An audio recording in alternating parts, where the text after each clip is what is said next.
The silent trade-off between comfort and growth. At some point in adult life, many people reach a strange place. Things are fine. The job pays the bills. The routine is familiar. The stress is manageable. You're not excited, but you're not desperate either. And that's exactly where the danger starts. Because beneath that surface-level comfort, a quiet trade-off is happening. Not overnight, not dramatically, but slowly, year by year, comfort begins to replace growth. Stability starts to crowd out opportunity. And one day, you wake up realizing that while life became safer, it didn't become bigger.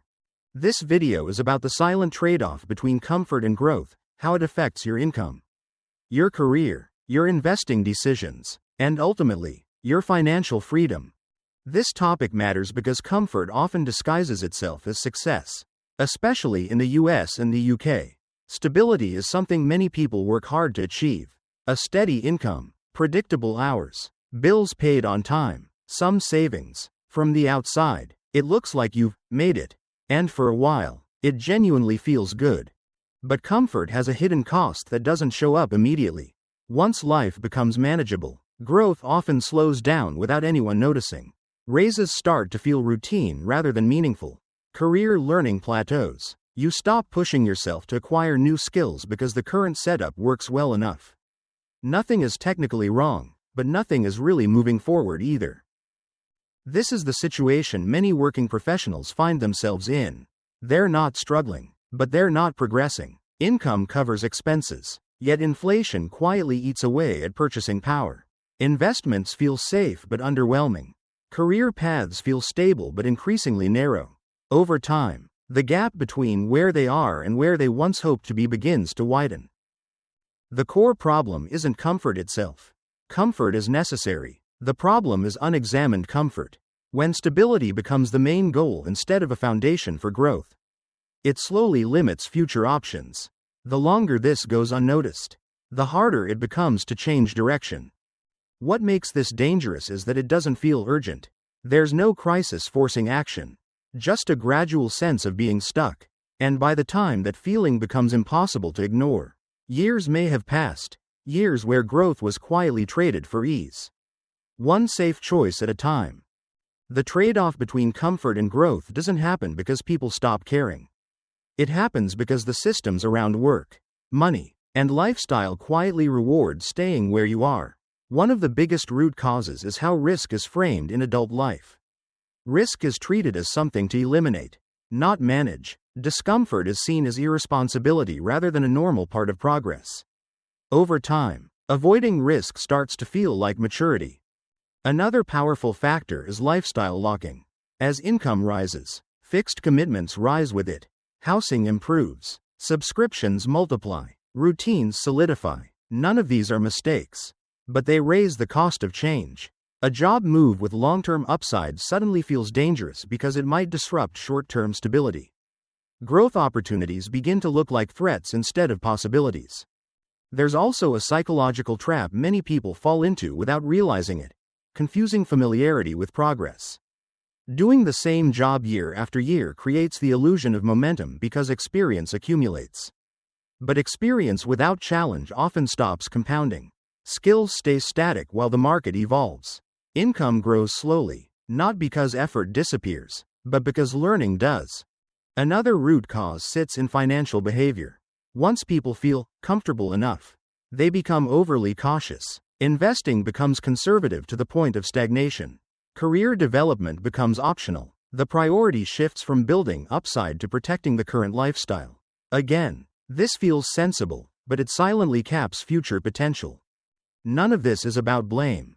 Comfort is emotionally rewarding and socially approved.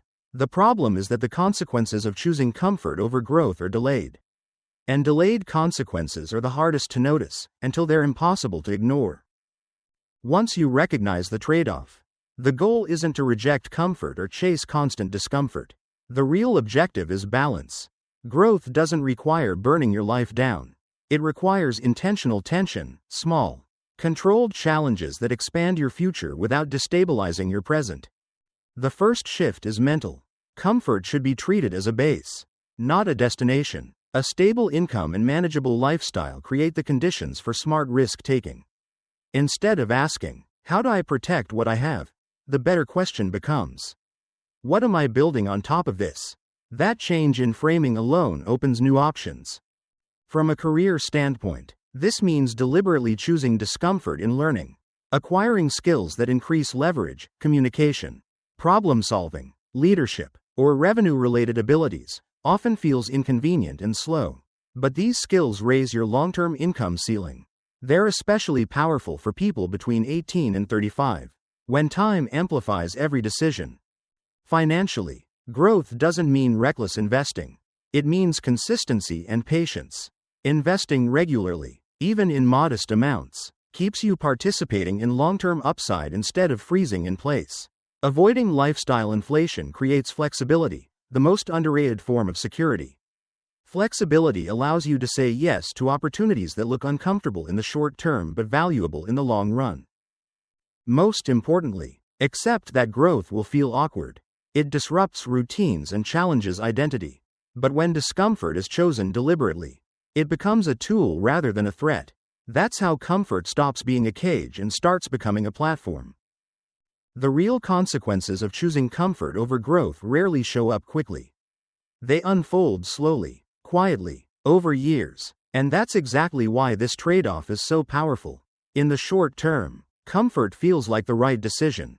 Life is predictable, stress is manageable, nothing feels urgent, but time has a way of magnifying small choices. When growth is consistently postponed, options begin to narrow, career paths become more rigid, skills age, income becomes harder to expand without taking dramatic risks later. What once felt like stability slowly turns into dependency on a role, a paycheck, a lifestyle that can't easily adapt if circumstances change. On the other hand, people who maintain a small amount of intentional discomfort experience a different trajectory. They don't necessarily earn dramatically more right away. In fact, early progress often looks unimpressive. But over time, compounding takes over, skills stack, confidence grows, financial buffers expand. The same uncertainty that once felt threatening becomes manageable because flexibility increases. This is where financial freedom actually begins, not with a sudden windfall, but with accumulated optionality, the ability to slow down, change direction, negotiate better terms, or walk away when something no longer fits. That freedom doesn't come from avoiding discomfort. It comes from engaging with it consistently, in controlled ways, over long periods. Ignoring this long-term perspective has a cost. It creates a future that feels fragile, even if income is decent. Embracing it creates a future that feels adaptable, even when challenges arise. The difference isn't talent or luck. It's the willingness to accept short-term discomfort in exchange for long-term choice.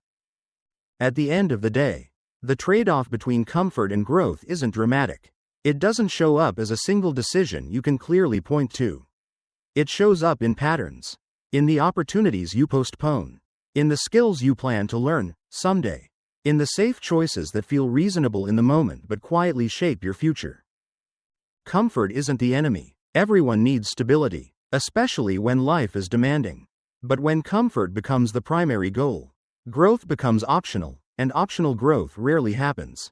Over time, this creates a life that is safe but narrow, predictable but limited, secure but constrained by choices made years earlier. Growth, on the other hand, asks for patience. It often feels inefficient at first. You invest time without immediate reward. You feel slightly uncomfortable, slightly behind, slightly unsure, but those feelings are temporary. The benefits aren't. They accumulate slowly, then all at once, in ways that are hard to reverse. This isn't about pushing harder or living in constant stress. It's about being honest with yourself. Are your current choices expanding your future, or simply preserving your present? Are you protecting stability, or building flexibility? So here's the real question to sit with: if nothing changes, where will comfort take you in 5 or 10 years? And if you allowed a little more intentional discomfort, what doors might open that feel closed right now? I'd love to hear your perspective. Where do you feel this trade-off most clearly, in your career, your finances, or the decisions you've been postponing?